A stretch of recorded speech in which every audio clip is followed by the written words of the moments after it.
I'm already playing games with an AI sidekick's help. Now it's time to integrate this into PS6. This week, the new Xbox CEO, Asher Sharma, killed off plans for Copilot.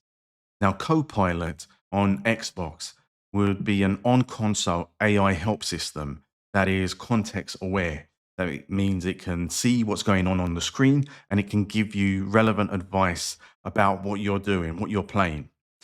Now, she has been in her first 3 months, I think it is, in the job, she has been engaging with the Xbox community a lot. However, there has been a lot of criticism of her for her AI roles in the past, and there is a lot of concern about AI in general, it taking creative roles and the cost of AI chips affecting console prices. So there is definitely an AI backlash going on. But because of all of this, she has reacted and she has said that she is removing Copilot from future Xbox consoles. She actually gave an interview to Bloomberg this week, and this is what she said. My job is to think about where we invest, what we prioritize, and how we operate. And our console players aren't excited about that experience in their console. So she's killed it off. It won't be in any future Xbox console. And it seems to me that she has been prematurely reactive to this vocal minority. But it sounds like a really interesting and beneficial feature to have. And it's one that Sony should absolutely steal to include on the PlayStation 6. Now, I've been playing computer and video games for a very long time, and I can say that we've always needed game help. You get stuck, you don't know what to do, you need to get past.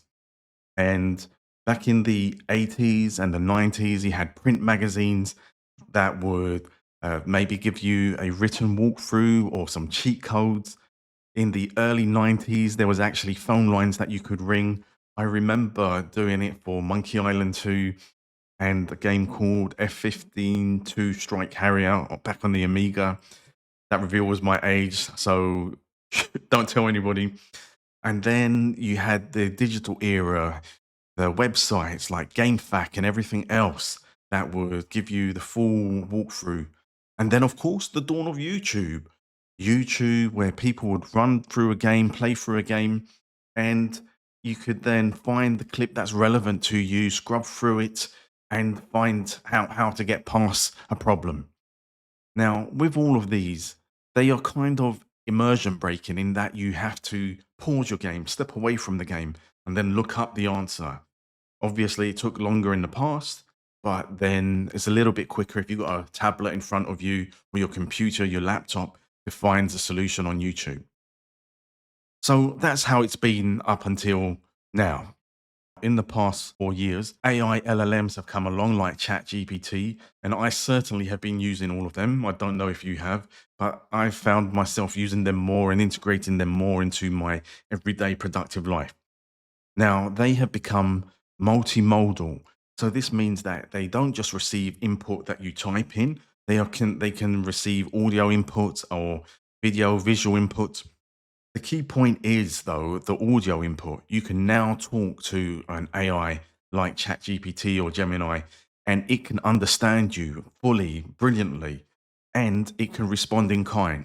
So, the way I have been using this recently when playing Ghost of Yote, I have had my phone on and using, let's say, Grok or Gemini, and I've been in conversation with it with my hands over the controller, and I've been talking to it and asking it about how to get a certain trophy or what I have to do.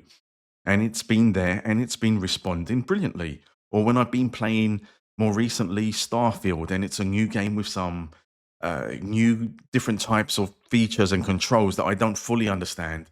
For example, when I was trying to dock onto a big carrier ship in space, I asked it and it was able to answer to me. So tell me about the red reticle. Red reticle means your weapons are out of range. You won't do any damage yet. Get closer or wait till it turns white, then open fire. Okay, thank you. You're welcome. Need anything else? This is a development of requesting game help, but it's a step less because I'm now able to hold the controller, not having to put that controller down. And I've got my phone next to me and it is able to respond to me. But what if that can be taken a stage further and that AI, instead of needing a phone there, it can be built in right next to or right into your console, your PS6 or your Xbox Helix or your Switch 3? How could AI work on PS6? Well, PS5 already does have voice controls. Admittedly, they're very limited. You can say, hey, PlayStation, and ask it to go to a certain menu or open a certain game, but it's there. So to integrate AI at its most basic level, you could integrate it the same way you have AI integrated into modern smart TVs, where they've got Alexa built in or Google built in.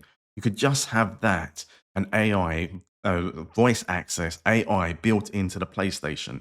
The main thing would be to allow players to select which AI they want. This could be Google, Gemini, or Grok, and different LLMs have different voices. Well, you never know, Sony might end up creating its own LLM. Imagine if you could have one with a Mark Cerny voice. Hi, I'm Cerny. What PlayStation game would you like assistance with?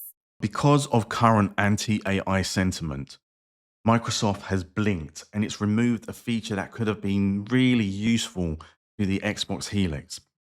However, AI is not going to go away. And in, say, 4 or 5 years' time, it's going to be an even bigger, more integrated part of every computer device we have. And using a computer or console, even without it, is going to feel like it's somewhat naked. Hi, I'm Cerny. Would you use a built in AI voice assistant on PS6 or Xbox Helix if it meant you never had to use a walkthrough or video walkthrough again? Let me know in the comments. Cheers.